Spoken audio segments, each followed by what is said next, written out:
Salut tout le monde, j'espère que vous allez bien. On se retrouve aujourd'hui pour le premier épisode de Scale TV. Scale TV, c'est l'info herpéto mondiale, c'est l'actu Terrario, c'est tout ce qui concerne ces animaux mal aimés.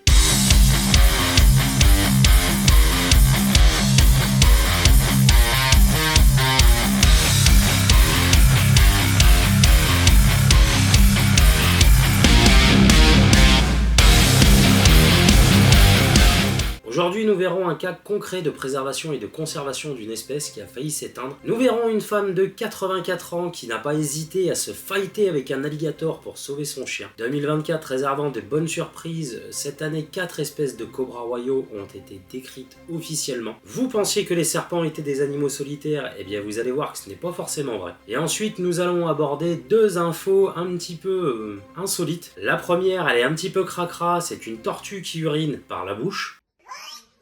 Et la deuxième, réservée aux plus de 18 ans, le venin d'une araignée pour soigner les problèmes érectiles. C'est parti.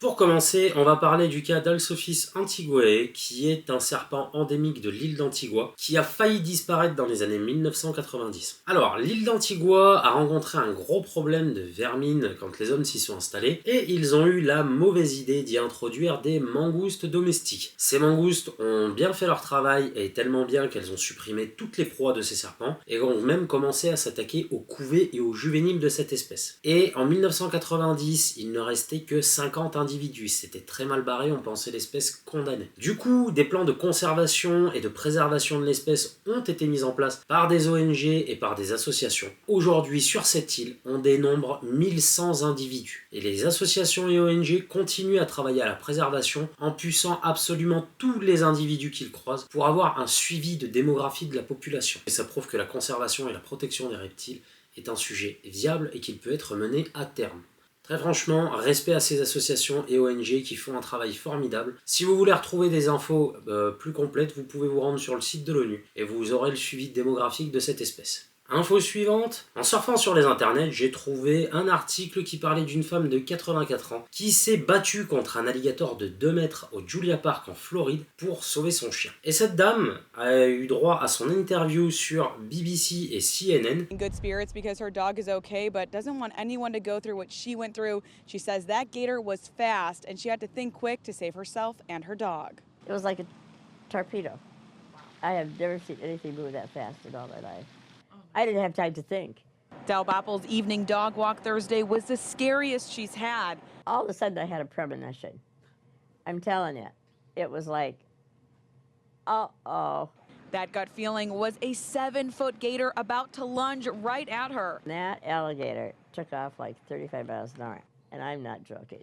Bopple says she got close to the pond at Julia Mobile Home Park off Slater Road. She saw Gator's eyes looking back at her. Before she could think of anything else, she tossed her small Shih Tzu named Queen up in the air. Then the gator chomped. She took a chunk out of me. After a few good hits, that gator did scurry away, but not until it took a chunk out of her leg and fingers. So who would you say first? If it was the kid or the gator, who are you? Probably the dog.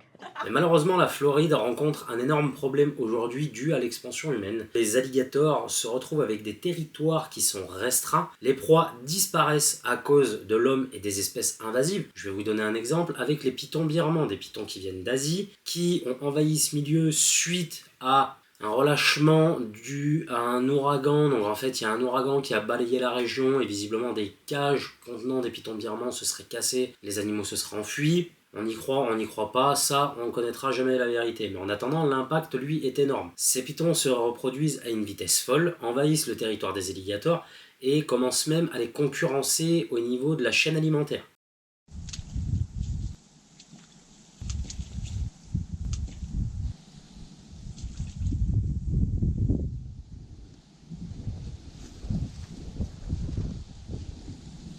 Cet article m'a rappelé la vidéo d'un homme d'un certain âge en Australie qui chassait un jeune crocodile marin de sa propriété.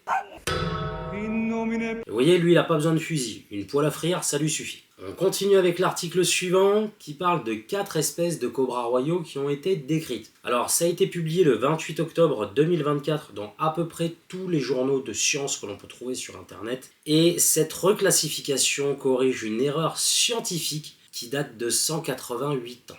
En 1836, on a eu la description de l'espèce et de genre Ophiophagus ana, qui était ce qu'on appelle un genre monospécifique. Depuis une dizaine d'années, il y a un groupe de scientifiques qui s'intéressent énormément aux cobras royaux et aux localités de cobras royaux que l'on peut trouver en Asie et en Asie du Sud-Est. Et à force de recherches sur l'anatomie, la morphologie, l'ADN de ces serpents, ils ont découvert qu'en fait ce genre n'était pas monospécifique, mais comprenait 4 espèces différentes. Vous avez le cobra royal du nord, Ophiophagus ana, qui va encore occuper une bonne partie de l'Asie. Vous avez le cobra royal de la sonde, Ophiophagus bongarus, le cobra royal des Ghats occidentaux, Ophiophagus kaalinga, et le cobra royal de Luzon, Ophiophagus salvatana, qui sont 4 espèces distinctes. Donc cette étude, elle va permettre plusieurs choses. Ils vont pouvoir travailler sur des sérums antivenins spécifiques qui vont peut-être pouvoir contrecarrer plus facilement les envenimations par Ophiophagus en fonction de l'espèce. Et ça, c'est une très bonne chose. À l'heure actuelle, on n'a pas énormément de retours sur les envenimations dans ces contrées car il n'y a pas beaucoup de remontées médiatiques. Mais je pense à titre personnel que les envenimations ne sont pas rares étant donné que beaucoup de gens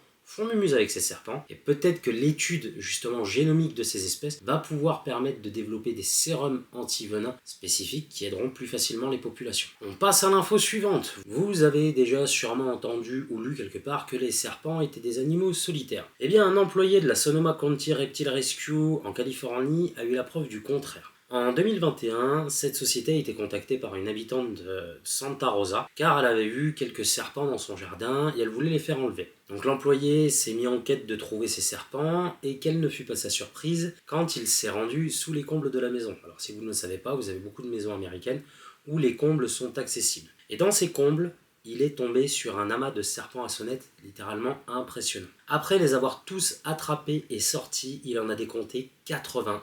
Il a trouvé 59 bébés et 22 adultes. Et pour le directeur de la société, c'était une première.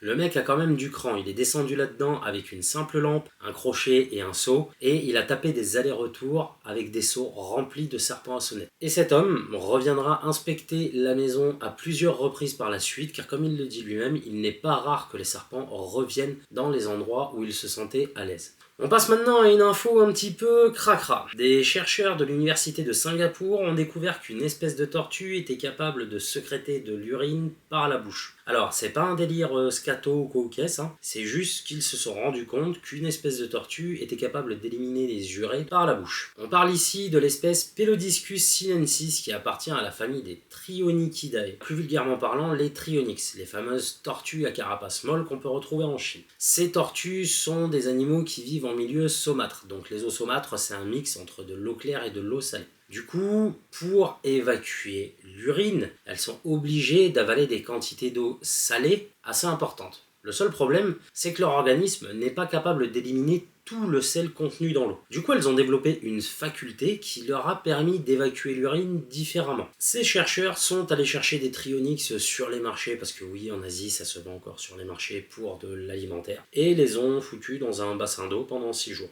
Au bout de 6 jours, ils ont effectué des relevés d'azote, et ils ont constaté qu'il y avait une concentration beaucoup plus élevée. Ils ont regardé un petit peu les résultats, et ils ont découvert que seulement 6% de l'urée était produite par les reins. Donc, ils ont cherché à savoir comment est-ce que ces animaux pouvaient expulser le reste. Ils se sont un petit peu rabattus sur les recherches qui avaient été faites sur des poissons et des amphibiens, qui eux sont capables d'excréter leurs urées dans l'ordre par les branchies ou par la peau. Et du coup, ils ont décidé de plonger les tortues, mais juste au niveau de la tête, dans des bassins.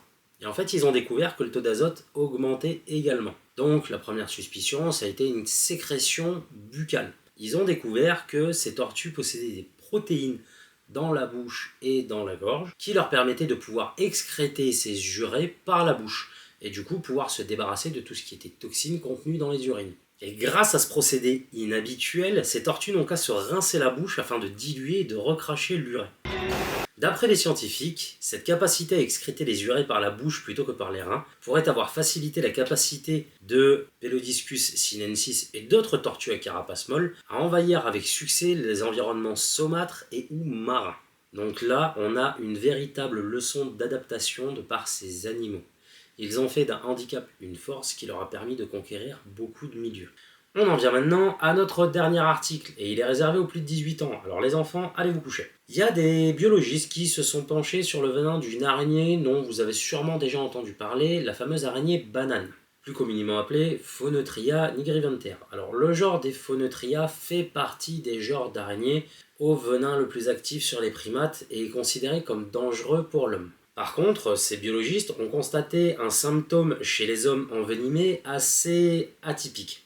Effectivement, toutes les personnes de genre masculin envenimées par Phoneutria, ou en tout cas une majeure partie de ces personnes, a eu une érection assez prononcée durant l'envenimation. Et là, ces biologistes se sont dit, tiens, il y a peut-être moyen d'en faire quelque chose.